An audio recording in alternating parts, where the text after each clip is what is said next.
everybody, welcome to my first video tutorial for Buckingham Art School. I hope you're well. I guess if you're watching this video, this means you probably missed the class on Friday, so I hope this is an opportunity for you to have a go at home, see what we did, and enjoy a bit of art in your day. This is what we're going to be painting. I hope you can see that nice and clearly. This is acrylics, could be done in oils. Is that nice and clear? I hope you like it. Beautiful, sumptuous, thick paint. That's where we're going with this today, and I'm going to show you every process step by step. It's a good idea to pause the video as you go along, and I'll tell you when to do that.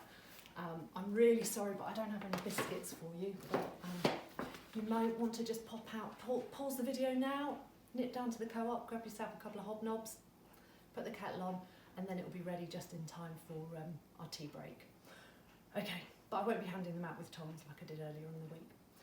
So, to get started, you've probably been reminded of this before, but some of you might not know, to make acrylics, because I'm going to be doing this with acrylics, to make acrylics stay wet for the whole session and not dry out, I put a piece of kitchen roll on in a, whatever it is, a box. You could always use margarine tub, anything like that. I'll just give a little splash of water into that, just to keep it damp. Hopefully that will move around quite quickly. And then I've got a bit of baking parchment on top. Definitely baking parchment rather than baking paper.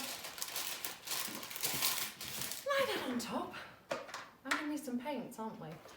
Before we choose the colour of our paints, I want you to have a really good think about what you want your flowers to look like, because if you've got flowers in front of you, by all means be inspired, but maybe, particularly because you're at home, have a look around in your room and think about what colours might go well in your room.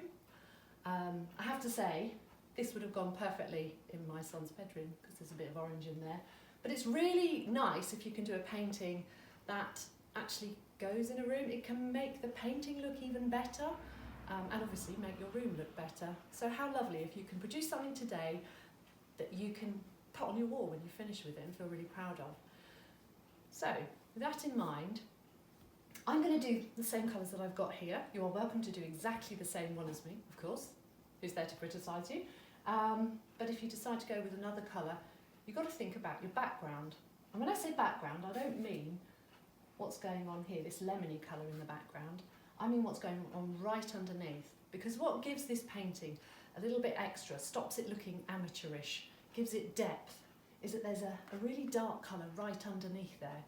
And it's really dark because you want it to be the opposite of what else is going on, so that it makes those colours like really shine and vibrant and contrast. So I don't know whether you can guess what colour's underneath there. Have a think to yourself. If I've used lots and lots of oranges in my foreground, can you tell what I've put underneath there? No, not green. It's Prussian blue. It's really dark blue with a little bit of black in it, so that it's almost the opposite of orange. When you think about opposite colours, so if you decide, you think, oh, I want to do a whole load of pink flowers. Pink is sort of a reddy colour, and the opposite of red is green. And just as a reminder about how you get all your opposite colours, you've got three primary colours, which are red, yellow and blue. I have to think about it there for a second. If you take any one of those colours, so take red, which is also pink, and what are you left with? What are the other two colours? Yellow and blue. Mix those together, you've got green.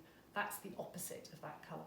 So take another colour, purple. If you wanted to have all lovely purple flowers in here, the opposite of that colour would be, so purple is a mixture of red and blue. The opposite colour would be the colour that's left over, red, blue, yellow. Yellow is the opposite colour. Now, if I want to have light purple flowers all over here, I hope I'm not going too quickly for you. You can always pause it, can't you? Unlike in class when I waffle on. If you want to have the purple flowers, and you've got a yellow background, and you want the purple flowers to be light, it's got to be a dark yellow, and a dark yellow is brown. So, just to make this as easy for you as possible, if you're going for purple flowers, go for a dark brown underpainting background. If you're going for orange flowers, have a really dark blue. If you're going for bright yellow flowers, go for a really dark purple. Any other colours you can think of? If you go for blue flowers, you actually want a really orange background. And I say orange, I don't want it bright, it needs to be really dull, because as dull as the background colour is going to be, your foreground colours are going to look lovely and bright. So a dull orange is actually a burnt umber or a burnt sienna, so something dull like that. So I hope we're clear on that. Good? Okay, on to the next stage then. I'm going to underpaint really, really darkly. If you've got a piece of board, mount board is perfect to work on. Get yourself some masking tape. Sellotape works just as well. I've discovered this all the years.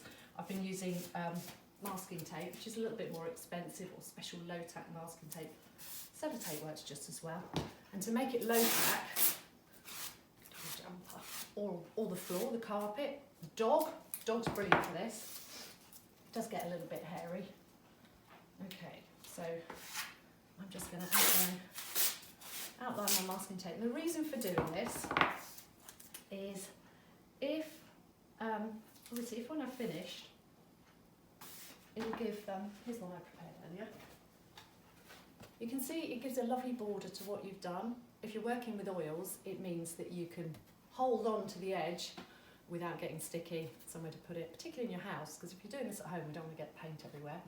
And I think they just look quite nice with the border. That's all. So, you may want to pause the video now while you get everything sorted and get yourself super prepared. Okay.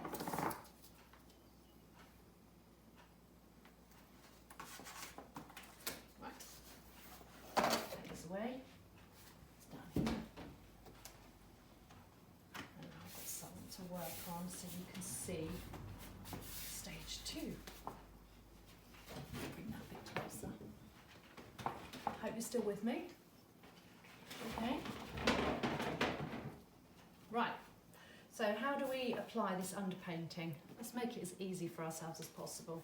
You know, when it comes to washing up and things like that, I'm a bit lazy, so just a little kiss on the paper with the paint. I put a little bit of black there and a little bit of Prussian blue. There we go.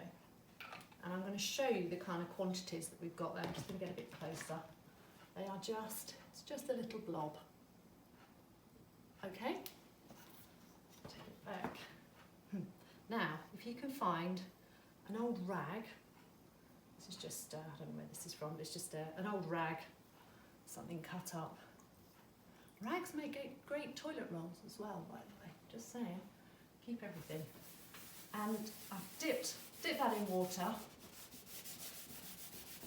and just give it a clean. And the reason I do this rather than a brush is because I don't want to clean my brushes. I hate cleaning brushes.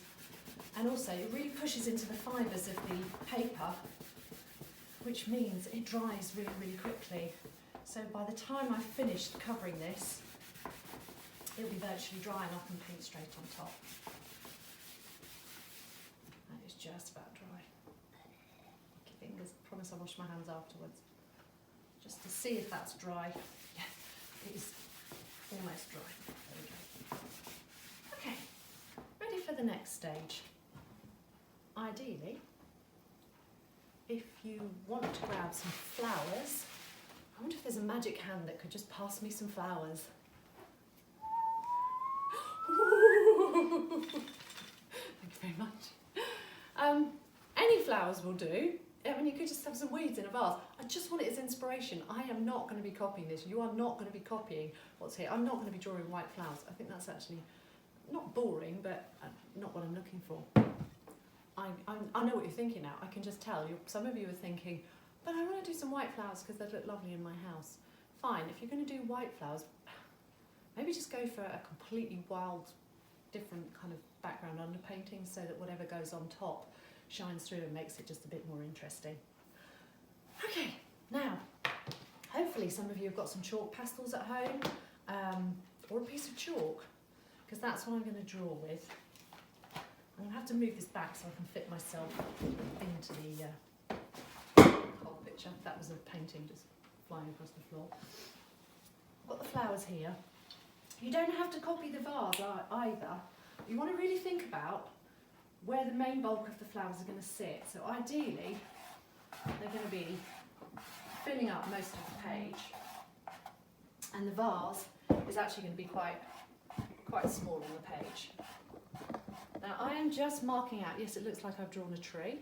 I'm just marking out roughly where they're going to be. Just sit down here and hopefully you can see where I'm going. I have to sit in front of it, I'm afraid, for a second to get the symmetry. I suggest that you do the same as me. Don't have the vase bang in the middle. It's all a bit symmetrical. Let's keep it asymmetrical, off to one side. And if you start with a line of symmetry, then you can make sure that your vase is equidistant on each side and looks reasonably okay. It could be a handmade vase that has, is a little bit wonky. That's absolutely fine. I am just making this up. Be aware when you're doing this, so many people make the mistake, don't want to see corners on your, what do we call these, ellipses. So the worst thing in the world is when you see corners on ellipses like that. It doesn't exist. When you look at this pot here, you can see it's really rounded at the edges, so you want to make sure that your top of your vase is rounded. And the bottom of your vase can mirror that. I might stick this thing in here. The beauty of using a piece of chalk is that I could do this 100 times and rub it out, and rub it out again, and rub it out again. So don't fear, particularly because you're at home, nobody's watching you, make mistakes, let it go everywhere. Now, with my flowers, the key thing here is asymmetry, and that's asymmetry in terms of positioning and also shape. So what I don't want to see, I'll show you now, what I don't want to see is 1, 2, 3, 4, 5, 6. Boring. Let's make it a bit more exciting. See, it all kind of rubs off, and obviously when I get the layers on, it's going to be hidden away. What would be much nicer is to have, look at this flower here, maybe one that flops over here, and one that flops over here, a smaller one that's kind of maybe facing us here. Let's play around with this a little bit. If you know your flowers, you can make up different shapes. Maybe one that comes up here, bigger. How many have I got there? 1, 2, 3, 4, 5, 6. It's definitely going to be odd numbers. If you've ever done flower arranging, you'll know about this. It's all 3s, 5s, 7s, 9s. Okay, that's reasonable. Maybe another one in there. I've got another one there. I'm going to need another one over here somewhere. So it's just an arrangement. It would be really tempting to put another one in here, but of course doing that makes it all look very symmetrical. And I could just put some leaves in there. Nice to have some flopping over the vase as well. Okay, so I'm keeping it simple. Just wondering whether I should put some more in. How about some little, I don't know what on earth this plant is, I'm just making it up. That might be an idea. Maybe some gypsophilia. Just something to break it up. Right, so I've got a load of shapes on the page. They don't particularly relate to any flower, but that works for me. Right, so once we've got this down and you're happy, I suggest you stop, sit down and take a step back and just review it a little bit. Are you really, really happy with your arrangement? Have you got enough kind of asymmetry going on? Is there enough kind of texture in there? If you think, like, if any of you are gardeners and you think about how you'd arrange your garden, and you'd have, maybe tall spiky plants next to kind of soft fluffy plants, and it's just thinking about that kind of variety.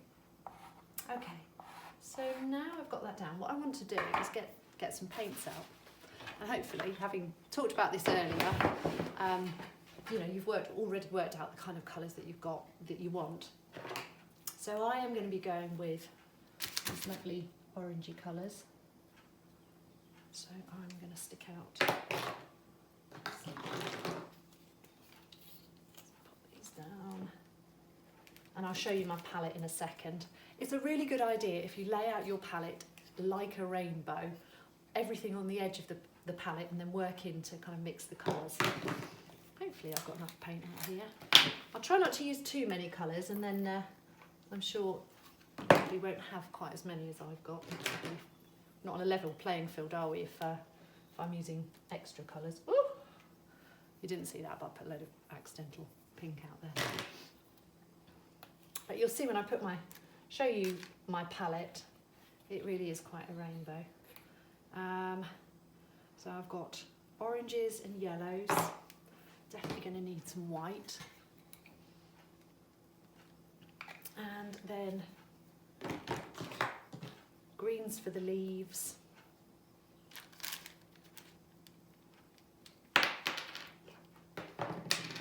And some nice light green. Oh heck, that's a revolting green. Never mind, I'll sort it out. Don't do this at home. Don't use that paint. I bet have I got red paint on me now? Never mind. Okay, so this is what my pretty little palette looks like. Okay, can you see that all nice and clearly?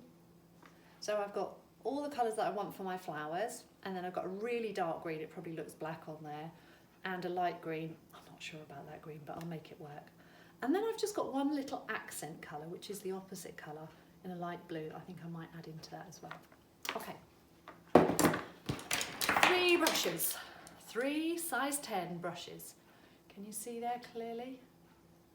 Hog brushes. And I use hog brushes because they're not very absorbent. They're cheap school brushes because I want to smear the paint on. If you use your best watercolour brushes, then it pushes the paint into the brush and drops it in, and it's very smooth and flat. We want to go thick. We want to think Van Gogh or Van Gogh, and I want 3 of them because I want one for the light colours, I want one for the medium colours, and obviously one for the dark colours.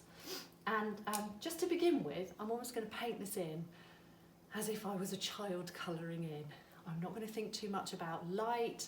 I'm just going to place some colours in here. And the beauty of the acrylics is you put the colours on, and where it looks wrong, or you decide in 5 minutes time, actually I really wish I hadn't put that here, you just paint over it. It completely covers it. So I'm just going to have some fun with this now, and as I'm going along I'll kind of decide where things go. Again, I know that seems daunting. Just roll with it. Just start putting paint down and see what happens. So let's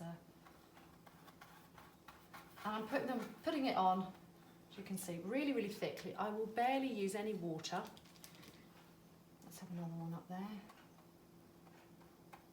But just note that when I'm kind of sort of placing this, so I've got 3 yellow, fine. Let's put some orange ones in there. There's an orange one there. Nice orange there. I'll have 3 orange. My first job ever was at Flowers of Distinction in Buckingham. I don't know whether any of you know it. And I used to have to do, I wasn't very good, and I did actually get sacked, but I had to do lots and lots of flower arranging, and I shall never forget that whole 3s and 5s and 9s, because I think I accidentally did an arrangement with the wrong number. I got a bit told off. Let's have some sort of slightly darker there. And I'm just note how I hold my brush as well. I'm not kind of like, you know, it's just shoving it on so that it gives a little bit of colour quite randomly. Let's pick up one there, 2 there, slightly different. So that's my mid-tone. Notice I've got one that's sort of slightly lighter, slightly mid-tone. What colours shall I go for? I'm going to go maybe even for some almost, oh, peach. Nice. Let's make up some shapes. Start dotting it around. And even some super lights, peachy lights there. And already I hope you can sort of see how this could work as a composition.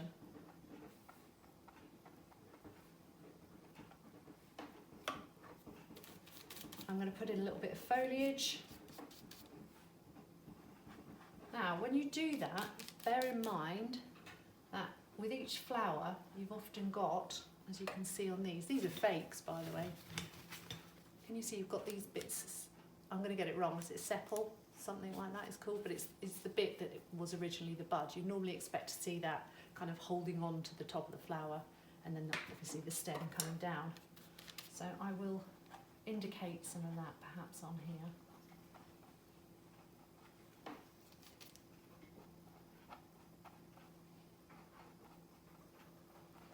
I'm very conscious that I'm standing to the right-hand side, left-hand side, depending how you see the video. That could potentially make this look a bit wonky, so I'm really hoping it doesn't look wonky. Okay, get an idea of where those stems are going to go.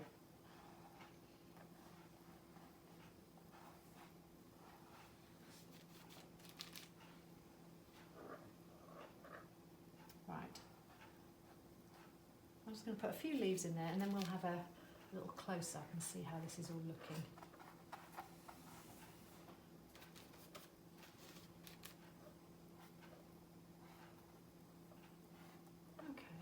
Do for the moment. So let's focus in so we can have a really good look at how thick the paint has gone at this stage. Okay, let me just bring it closer to you. Can you see that there? Let's get nice and close. Can you see how thick the paint is already? And we are going to go tons thicker. So with my little vase down there, I think what I might actually do, just to be a little bit clever, is make that a glass vase. And so if I'm going to do that, I need to be able to see the stalks, the stems, coming all the way through to the bottom there. Okay, so I've got a few coming in there. Right, that'll do for the time being. Background. Tricky one, isn't it? Everyone always says to me, well, what colour background should I do? I would suggest, with all these kind of paintings, and you can see I've done it with this one, it works when you've got a lighter but duller version of the flowers themselves, because what that does is obviously by making it lighter and similar to that colour, it harmonises it, so it all looks lovely and comfortable on the eye, but it again pushes the brights forward. So where you've always got a duller colour behind, even if it's lighter, pushes that colour to kind of sing forward. Bear with me a second, underneath the table. I've got that one here again to look at. I've basically used, after I painted the flowers, I've just picked up some white, and whatever was left on my brush without cleaning it has gone into the background. And I want you now to colour in the background as if think back to when you were a child and colouring in and you had to sort of get right up to the edges, but don't completely cover the edges. I want you to see, if you look really closely, you can see there's a gap, there are gaps between the background and the actual painting. And having that really dark blue coming through, I think is super effective and adds so much more depth into what's going on. So, pop that down there. I'm just going to load up my brush with white and colour it in. At speed. Get rid of all that orange on there. Don't really want that there anymore. I don't want you to think too hard about this. I don't want you to spend ages on it. It's just filling up the space. Going around the objects. And we'll probably have to put a couple of coats on this background to make it really sit on there. That's fine. We've got all the time in the world. I guess if you're in self-containment or whatever they're calling it, you have got all the time in the world, so you might want to do this a couple of times.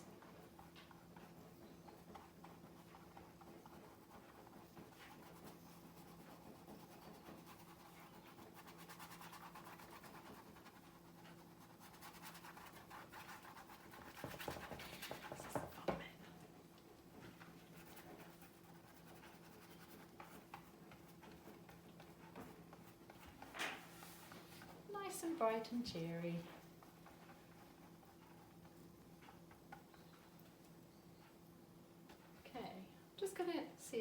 the difference so you can see. Does that look better colour?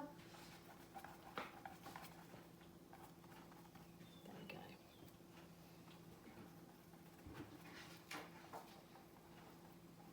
Feel free to fast forward this bit because there's a lot of painting going on here.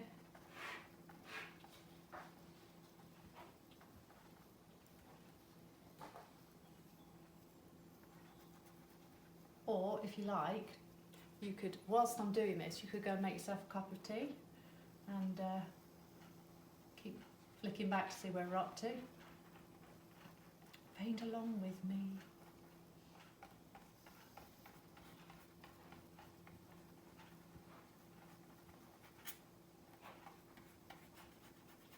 Now, as I'm coming down here, I kind of want to think about a horizon line. Otherwise, these are just flowers floating in mid-air. I've got a really nice, neat trick for that.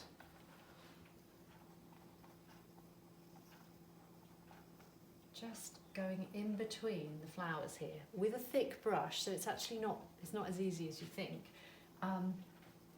Just the placement of lines stops you from being able to go right up to the edges, and you do get that much darker depth and space. Negative spaces, that's what it's all about. I sometimes think the negative spaces are more beautiful than the positive spaces. Much easier to see a negative space than it is a positive space because it's flat. And there's no preconceived expectation of what that is going to be. It's just a space. Deep dab, daub, daub, daub.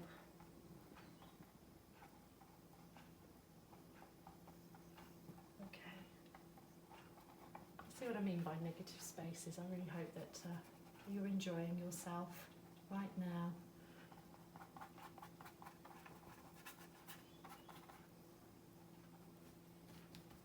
What could be more fun?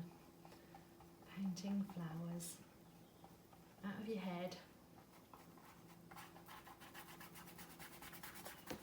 Right, we are winning. We are getting there. So I was going to show you the neat little trick about the horizon line. Bear with me a second. You could just use a piece of kitchen towel. You could use a piece of copier paper. Shall I go up or down? I think I'm going to go. It doesn't have to be a straight line. Your table could be a bit wonky, couldn't it? I hold it there. That would work. Can I do this? Yeah, of course I can. Of course you could use a piece of masking tape. Work just as well. If you want a glass vase, and you don't have to, I'm just making life difficult for you, then you need to see the background through it, and it needs to be level. I'm just going to go through here. Of course, it might be a slightly different colour because your glass might be a little bit tinted. So I'm just add a bit more colour to it. But it has to be based around the original background. Onwards and upwards. The lovely thing about having done this Prussian blue and black underpainting is, of course, if you've got gaps, it doesn't matter because there's something there. It's not white paper. I don't think there's anything scarier than a piece of white paper. Well, okay, there is maybe. I won't talk about that right now. There's an opportunity to escape that. Look, I've got paint all over my arm. That's quite funny.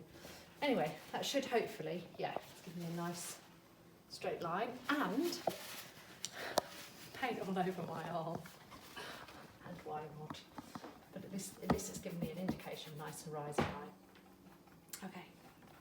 And then I'm going to go for my colour should we do under here for my table. I can just add a bit of brown and a bit of blue to that, just make it a little bit darker. It's just so I'm just mixing on my palette. I'm just picking up the darker colours that I've got. So a bit of blue, a bit of green, a bit of red. All colours lead to brown. And so now I've got a much more kind of brownier, murkier colour. So if I put red down there, add its opposite, a little bit of green, going to make brown in theory. Yeah, it's a brown mucky colour. And yeah, slap it on. Smushing it about. Have fun with it. This is going to look 10 times better in about 10 minutes when I've shown you how we put the light in. But you have to get this underpainting on. So stick with it. Just carry on and keep painting. Yeah. I got a bit of orange in there, never mind. Speed painting.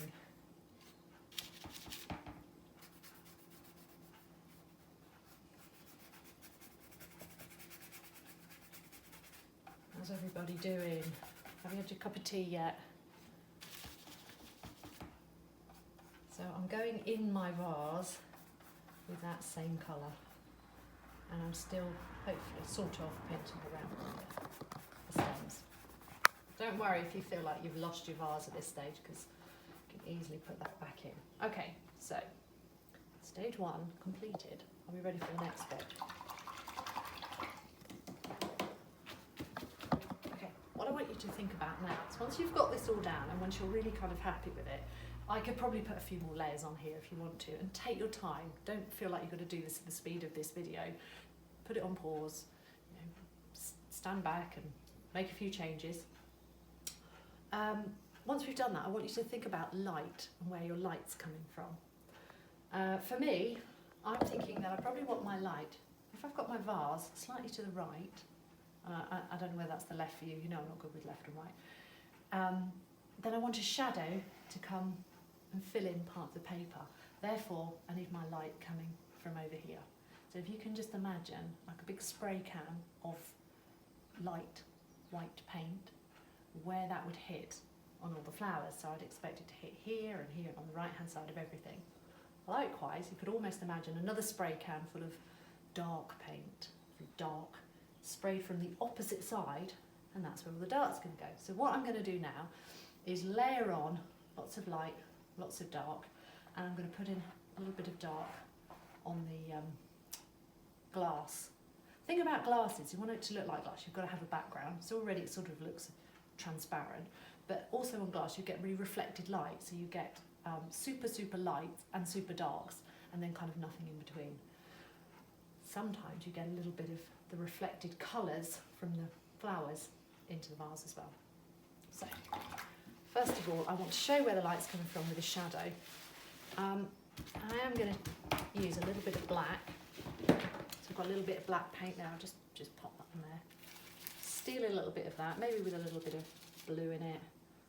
Red, mix up a few colours. And it's going to still go on quite thinly. I know this is all supposed to be about thick painting, and all I've done is kind of put it on reasonably thinly. So I'm thinking carefully about where would that light not hit. So maybe I can just have it come around here.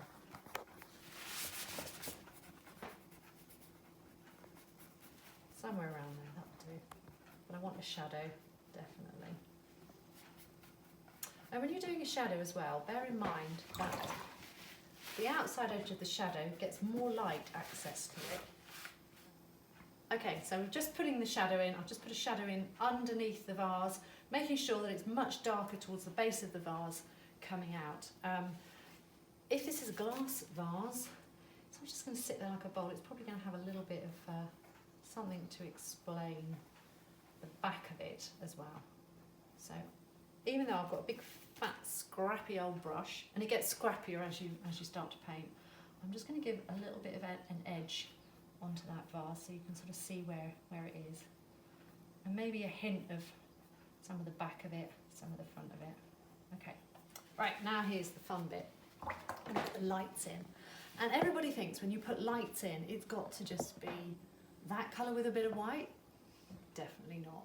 It's so much nicer and so much brighter and better if you can just put more of that colour, more of that yellow thickly, or find another yellow, find a lighter yellow, mix up a lighter yellow, or find, so where I've got this dark red here, rather than having a lighter red on top of that, why not just take a different colour, that's lighter. Oh gosh, that's nice, isn't it? Do you know what, as I'm videoing this, a little squirrel just walked past. It's so lovely. I hope wherever you are, you've got some nice view to look out on. It's just so, that's quite fun, that cerise, a bit unexpected. But see the difference that makes, rather than just light pink. It stops it from being chalky, because I want to keep the brightness. And mistakes people make is you take the brightness out when you start adding too much white. So rather than white in my orange, I'm going to mix up, I'm just adding a little bit of yellow to it and placing that on. Yum yum. Maybe just yellow on top of that. Nice and thick. How much nicer is that? So just a couple of daubs. I'm not sort of gently going in and trying to, you know, be all kind of accurate. It's got to be super, super dauby. So it's lovely and freeing. Let's get this lovely light lemony colour over here. See the page has kind of come through. That Prussian blue is coming through. Oh, I need to think about flowers as well and some of their shapes. Would be helpful, wouldn't it? Daub, daub. I've got these little lights here. Clean off my brush. Probably a good idea to clean your water halfway through as well, even though we're trying to keep these brushes separate. This is my light brush. Little bits of light. Could it be some kind of exotic, different kind of mimosa or something with those little balls. And even on your green, let's add a little bit of yellow into the green. Get some light on here. Woohoo! That's great fun. It's a bit acidic, but it's meant to be joyful, isn't it? This one here is a bit dull. Let's add a bit more to that. You can by all means mix your orange. A lot of people don't have orange in their sets.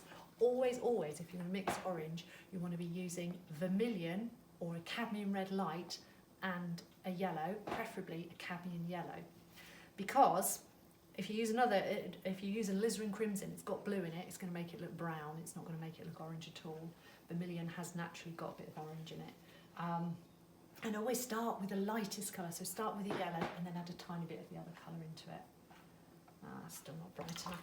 Not sure what I want that to be. Maybe should I be daring and add a little bit of pink? Thing is, because it's acrylic, if I don't like something, it's quite good if I can make a little bit of a mistake, doing it on purpose. Let's try a bit of pink on there. Oh, I don't mind that, a bit of pink, but if I'm going to go pink there, it's got to be darker on that side. Something, a little bit of something just there. I can't help it, I just want to dance across the page, little bits, little snippets of colour. Just give ourselves a bit of joy. And as far as this vase is concerned, I think it needs a little bit more life in there. Let's sneak in a little bit of colour. Okay, so we're nearly there. Finally, just to kind of finish off with, I'm going to go in with the darks, and then I am going to add a little bit of palette knife on there. So just push some of my darks a little bit darker very quickly. And you could just use a bit of black quite thinly. See what that's doing. See, that just brings everything to life. Sometimes by going darker, it makes things look lighter. Yes, it does make sense, doesn't it, when you see what I'm doing? Okay, so just to finish off with, I want a few nice little highlights on the jug. Let's just put some little lights there. And I'm going to go with a palette knife, Grandma's favourite palette knife, nice springy one. And this is where I want to be smearing in the paint into some of my favourite spots. Let's lift this out quick. I get nice and close. And what I'm doing is I'm pressing it flat and then moving it across. You see how that's flat? I'll do the same with the orange. So I'm just adding to the thickness, layers and layers and layers. And you could simply kind of rinse and repeat this, just keep going with layers and layers and layers and layers. When you put the palette knife on, I'm showing you from the side, it's flat. It needs to be really flat. And you're kind of kissing the paper flat and then moving it along. So you go flat on there and then move it along. Lovely. So you feel that this is flat marks rather than squishy scratchy, which is the temptation when people use palette knives. You think you've got to kind of scratch in with it. Okay. So I might just leave it at that. There's loads more that you could do with this, given a little bit more time, but I think I've probably shown you enough. I'm going to just put a little bit more colour on that little one there, and we're going to call it a day. Very quickly, if I've got time, I'm going to take off the masking tape, hopefully not ripping the paper. Drop it on the floor. And show you, here we go, the final piece.